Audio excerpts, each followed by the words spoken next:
बताया तो मेरी जर्नी सुन लो।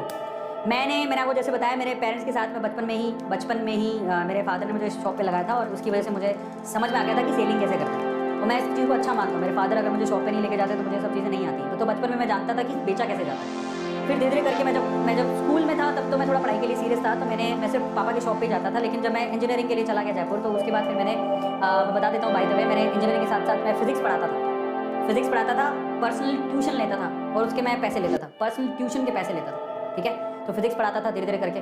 और फिर मैंने उसको केमिस्ट्री पढ़ाना शुरू किया। तो मैं कॉलेज में फिजिक्स केमिस्ट्री थोड़ा थोड़ा पढ़ा लिया करता था, उसके मैं पैसे लेता था। तो उसके बाद फिर मैंने जैसे ही कॉलेज ड्रॉप आउट किया तो मुझे मेरे इंजीनियरिंग के सब्जेक्ट मशीन्स हो गए, ईएमआई बहुत अच्छी लगती थी। मैंने खुद का इंस्टीट्यूट खोला, मेरी जॉब लग गई थी, मैं ज्वाइन नहीं किया, मैंने खुद का इंस्टीट्यूट खोला और उसमें ये मशीन्स और ईएमआई पढ़ाता था। आई एम गुड एट, मतलब मैं पढ़ाता अच्छा था, तो मुझे पता था कि मैं बहुत अच्छा पढ़ाता हूँ। तो मैंने 2 सब्जेक्ट पकड़े और वहाँ से मैंने अर्न करना शुरू किया। Just do like the session right now, मैं आपसे कहूँगा दिल जिसका बड़ा होता है लाइक वही करता है। और फिर मैंने वहाँ से पढ़ाने की जर्नी शुरू हुई। मशीन्स और ईएमआई पढ़ाता था, अच्छा खासा पैसे मैंने अर्न किया, थोड़ा बहुत अप्स एंड डाउन्स आए। फिर मैंने अपनी स्टोरी जॉब स्टॉक में बताया भी है कि उसके बाद फिर मैंने अपनी केमिस्ट्री के नहीं देखी तो जॉब स्टॉक में जाके जरूर देख लेना। तो इस तरह से मेरी जर्नी शुरू हुई। तो मैं कमाता, बचपन से कमाना सीख लिया था मैंने।